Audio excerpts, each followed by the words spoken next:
Paano nga ba mag-print ng tarpaulin? Tara, samahan niyo ako. Kailangan may layout na kayo, or kung wala pa, makisuyo kayo sa kakilala niyo na marunong mag-layout, or magbayad kayo ng artist, pero sa Kapikabana nag-accept din kami for minimal fee. After natin matapos yung layout, na-save na natin, punta na tayo dun sa kabilang computer kung saan naka-install din yung tarpaulin machine natin. Tara, let's go! Computer natin na ginagamit. Yan yung computer natin na ginagamit. So, VersaWorks, makikita natin yung model ng machine natin. Ayan, RF640. So, meron din tayong cutter, pero hindi connected. Ayan siya, nakatabi. Add job to queue tayo. Hanapin natin siya dyan. Saan ba siya dyan? So, wala siya dyan. Hindi siya natin nailipat. Kung pwede, TIFF, PDF. Mostly ginagamit ko TIFF para sure hindi siya nag-error. Kaklik mo ng print, may status monitoring yan. Let's go. Yan. So, yun yung machine natin. So, dito, syempre, on natin. Yan. So, ang gagawin niya is, masahin niya yung length. So, binasa niya yung tarpaulin media na nilagay natin, yung niload natin dito sa likod. Yan, meron yan dyan. So, ang niload natin dyan ay 4 feet. Makikita mo dito 50 inches yung binasa niya sa 4 feet. Sakto lang yan dun sa ipiprint natin. So, ang gagawin natin after niya magbasa, lalagyan natin siya ng clamp, magnet, naka-magnet yan siya dyan. Sulat naman left. So, ayan. So, kailangan ma-press natin ng maayos yan para hindi siya flat na flat siya, para hindi siya madaanan ng head. So, ito, hindi siya gagana pag hindi nakababa yung cover. Yan, na-set na natin yung machine. So, balik na tayo dito sa computer.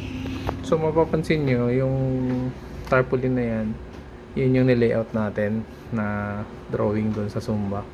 So, pag nakaset na yung computer doon, ay yung printer natin, yung tarpaulin machine natin, pwede na tayo siya mag-get media. So, pagkapindot natin ng get media, so, kinuha niya na yung size. So, para maging center siya, isa-center natin siya. So, yun, set. Ang quality niyan, isa-set natin ng tarpaulin. So, sa tarpaulin settings, merong high quality, standard. So, pwede dito na lang tayo sa high speed. So, makikita mo kung ilang minutes siya tatakbo. Yan. So, pagkatapos natin yung iset, dito may okay. Okay. I-rip natin siya para hindi siya mabagal mag-print. Yan. Antayin natin siya matapos. Saka tayo mag-print. Yan. Tapos na. Pwede na tayo mag-print. So, bali, aantayin natin siyang lumabas. Pag lahat na yan lumabas,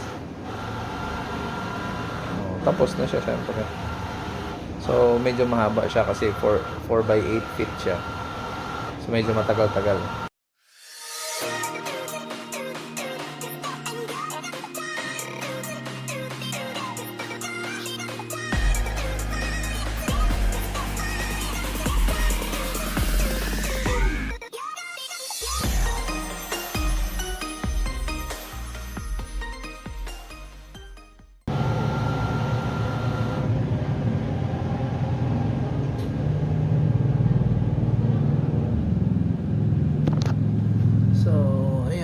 Ito na siya, ibig sabihin tapos na. So, yan na yung haba niya. Yan. Hindi muna natin siya kukunin kasi medyo basa pa. So, patutuyuin muna natin siya saglit.